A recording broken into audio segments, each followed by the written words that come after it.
안녕하세요. 영신교회 이민규 목사입니다.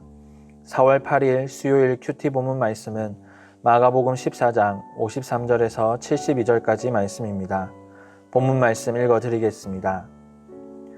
그들이 예수를 끌고 대제사장에게로 가니 대제사장들과 장로들과 서기관들이 다 모이더라. 베드로가 예수를 멀찍이 따라 대제사장의 집들 안까지 들어가서 아랫사람들과 함께 앉아 불을 쬐더라.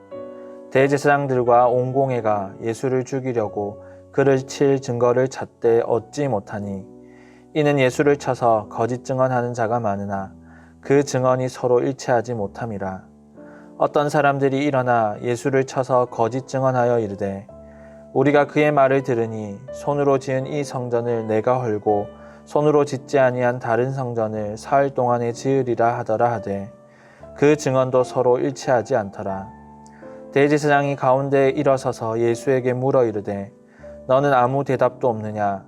이 사람들이 너를 치는 증거가 어떠하냐 하되 침묵하고 아무 대답도 아니하시거늘 대제사장이 다시 물어 이르되 내가 찬송받을 이의 아들 그리스도냐? 예수께서 이르시되 내가 그니라. 인자가 권능자의 우편에 앉은 것과 하늘 구름을 타고 오는 것을 너희가 보리라 하시니 대제사장이 자기 옷을 찢으며 이르되 우리가 어찌 더 증인을 요구하리요? 그 신성모독하는 말을 너희가 들었도다. 너희는 어떻게 생각하느냐 하니 그들이 다 예수를 사형에 해당한 자로 정죄하고 어떤 사람은 그에게 침을 뱉으며 그의 얼굴을 가리고 주먹으로 치며 이르되 선지자 노릇을 하라 하고 하인들은 손바닥으로 치더라.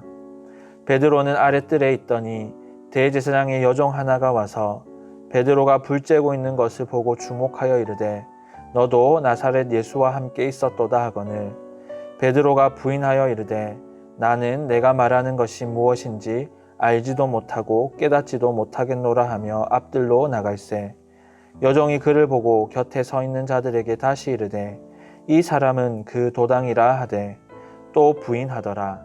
조금 후에 곁에 서 있는 사람들이 다시 베드로에게 말하되 너도 갈릴리 사람이니 참으로 그 도당이니라. 그러나 베드로가 저주하며 맹세하되 나는 너희가 말하는 이 사람을 알지 못하노라 하니 닭이 곧 두 번째 울더라.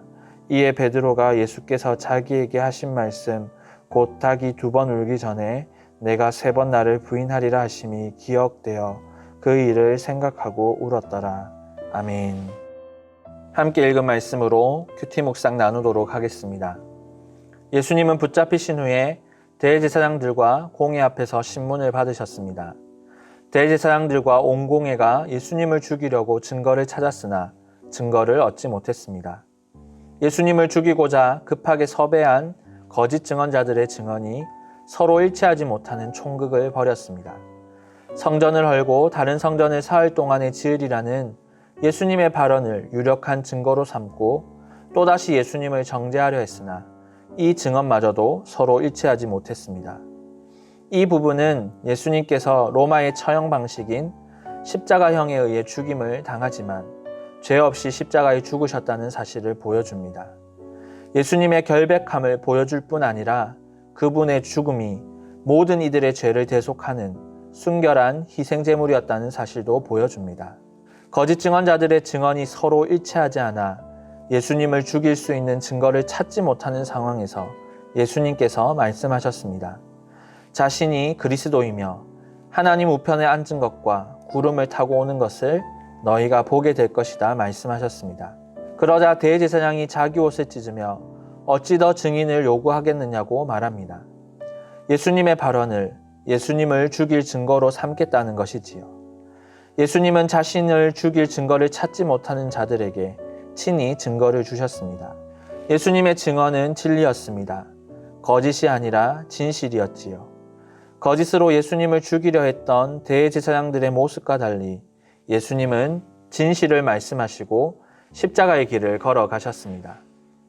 이 부분을 묵상하면서 우리가 가야 할 십자가의 길은 거짓이 아니라 진리와 진실함으로만 갈 수 있다는 사실을 깨닫습니다. 예수님은 거짓으로 위기를 모면하지 않으셨습니다. 대제사장들 및 공회와 타협하고 그들의 비위를 맞춰가면서 십자가를 피하려 하지 않았습니다. 예수님이 더 침묵하셨더라면 치열한 법정 공방을 통해 결과를 뒤집거나 십자가형을 미룰 수도 있었을 것입니다. 그러나 예수님은 십자가의 길이 하나님이 주신 길임을 겟세마네 동산에서의 시간을 통해 이미 알고 계셨습니다. 진리를 외면치 않으시고 하나님의 뜻을 따르셨지요. 거짓 증언이 난무하는 예수님의 신문 이후 또 다른 거짓 증언이 나옵니다. 바로 예수님의 제자였던 베드로의 거짓 증언입니다. 베드로는 예수님의 재판 현장에 멀찍이 떨어져 있었습니다. 예수님을 부인하는 거짓은 자신 외에는 아무도 알 수 없었습니다. 그러나 똑같은 사건을 기록한 누가복음 22장 61절과 62절은 이렇게 말씀합니다. 주께서 돌이켜 베드로를 보시니 베드로가 주의 말씀 곧 오늘 닭 울기 전에 내가 3번 나를 부인하리라 하심이 생각나서 밖에 나가서 심히 통곡하니라. 베드로가 예수님을 부인하는 거짓을 3번째 말할 때 예수님은 베드로를 보셨습니다. 예수님은 베드로가 자신을 3번 부인할 것을 미리 알고 계셨습니다. 그리고 그 순간 예수님의 눈과 베드로의 눈이 마주쳤습니다.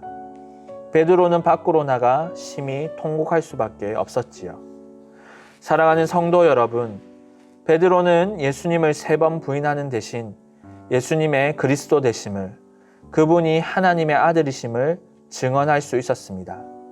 그가 가이사랴 빌립보에서 했던 위대한 신앙 고백을 다시 한번 할 수 있었습니다. 거짓 증인들이 난무하는 현장 속에서 참된 증인이 될 기회가 있었습니다. 그러나 그는 그 기회가 3번이나 주어졌음에도 불구하고 그 기회를 놓쳐버렸습니다. 우리는 주의 부르심을 받은 자녀입니다. 하나님과 그분의 나라를 전파하는 전도자요, 예수 그리스도의 증인입니다. 우리는 세상 속에서 예수 그리스도의 주되심과 그분의 죽음과 부활의 의미를 증거하는 증인입니다. 혹여나 여러분은 증인이 될 그 기회를 놓치고 있지는 않나요? 세상은 예수 그리스도를 부인합니다. 그들의 말이 진리와 일치하지 않아 우왕좌왕하지요. 거짓이 난무하는 세상 속에서 진리 대신 예수님은 우리에게 진리를 맡겨주셨습니다. 거짓 속에서 거짓 증인으로 살아가는 것이 아니라 참된 증인, 주의 증인으로 살아가도록 우리를 부르신 것이지요.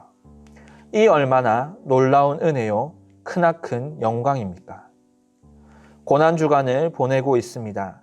세상에서 고난당하지 않으려면 적당히 거짓을 말하고 그들과 쉽게 타협하고 한 번씩 예수님을 부인하듯이 살아가면 됩니다. 교회 다니면서 고난 없이 충분히 살아갈 수 있습니다. 그러나 그 길이 과연 그리스도인의 길, 증인의 길일까요? 오늘 말씀을 묵상하면서 저는 여러분이 주의 증인 되기를 간절히 소망합니다. 거짓 증언이 난무할 때에 함께 거짓을 말하는 것이 아니라 예수님의 주되심과 그분을 내가 안다고, 그분이 나를 살리기 위해 죽으셨다고 증언하는 증인이 되기를 바랍니다. 예수님을 증언할 기회가 주어졌을 때 믿음과 용기와 인내를 가지고 예수님을 증언하는 주의 증인, 영신교회 모든 성도들이 되시기를 주님의 이름으로 축원합니다. 이 시간 묵상하신 말씀을 가지고 함께 기도하길 원합니다. 하나님, 내가 주의 증인입니다. 내가 주님을 압니다. 거짓이 난무하는 세상 속에서 진리를 외치고 예수님을 증거하는 주의 증인으로 살아가게 하옵소서. 주를 증거할 영광의 기회가 온다면 놓치지 않고 믿음과 용기를 가지고 주를 증거하며 십자가의 길을 걸어가게 하옵소서 라고 기도하신 후에 개인적인 기도 제목으로 하나님께 나아가겠습니다. 기도하시겠습니다.